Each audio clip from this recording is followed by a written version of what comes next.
You know the drill, right? We've all been there. You get hit with this wall of text, a contract for a new app, maybe, or a car loan, and what do? You scroll, scroll, scroll, find that little box, check it, and sign your name.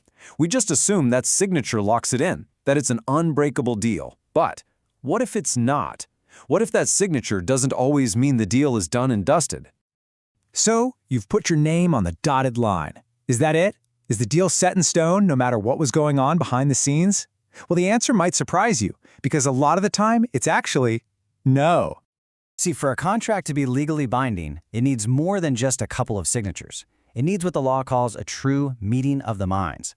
That's just a fancy way of saying that both people have to genuinely and voluntarily agree to the terms. If that genuine consent is missing, for whatever reason, the entire contract can fall apart. So how does this meeting of the minds actually break down? Well, let's start with the first, and honestly, the most innocent reason. Sometimes people just make mistakes, honest-to-goodness mistakes. Now this is super important. The law is very, very specific about this. You can't just get out of a contract because you made a bad deal and paid too much. That's what's called a mistake of value. To have any shot at voiding the contract, the mistake has to be about a material fact, some core fundamental truth that the whole deal was based on. And these factual mistakes come in two main flavors.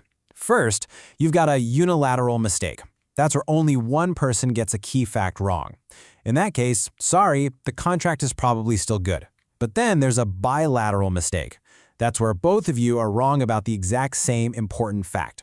And that changes everything. Either one of you can usually just walk away from the deal. Let me give you a classic example of a unilateral mistake. Okay, picture this. Someone emails you an offer to sell their jet ski, but they make a typo.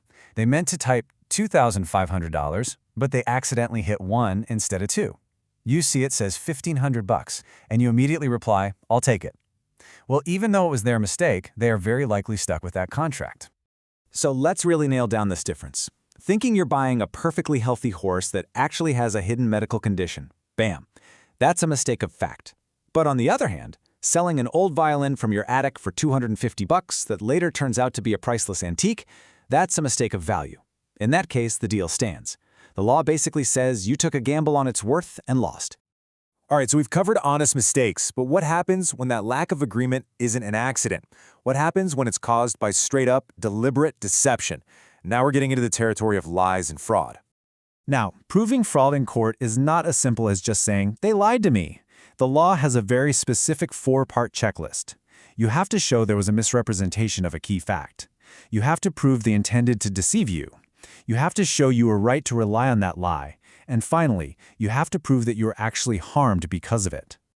And that first item, misrepresentation, is a much bigger bucket than you'd think. Yeah, it can be a direct lie, for sure. But it can also happen through actions. A seller who slaps some paint over a giant crack in a house's foundation, that's misrepresentation by conduct.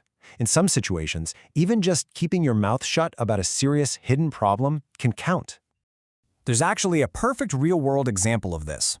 The actor Tom Selleck bought a horse that the seller showed off as being totally ready for competitions. But in reality, the horse had a secret medical problem that made it completely unfit to compete.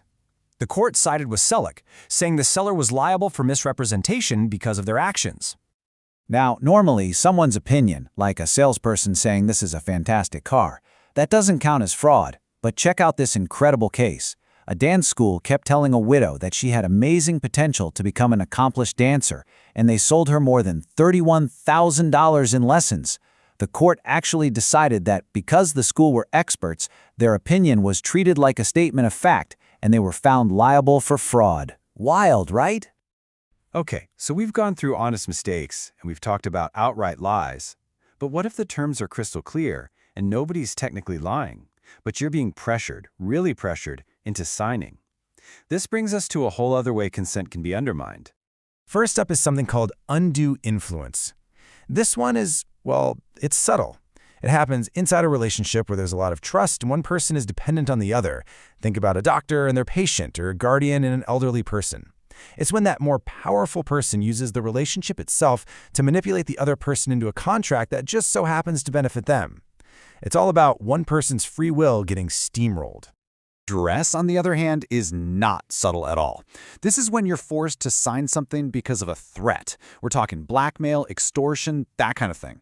The key here, though, is that the threat has to be wrongful or illegal. So if someone threatens to sue you, which they generally have a legal right to do, that's not duress. But threatening to release embarrassing photos unless you sign, oh yeah, that is definitely duress. And this pressure cooker situation can even happen in a business setting. It's called economic duress. Imagine your accountant does all your tax prep, but then waits until April 13th to suddenly demand you sign a crazy expensive new fee agreement or they won't file. A court might look at that and say, nope, you created that economic emergency just to force their hand. That contract is unenforceable. Okay, let's bring all this home now to something that we all deal with pretty much every single day, the take it or leave it contract.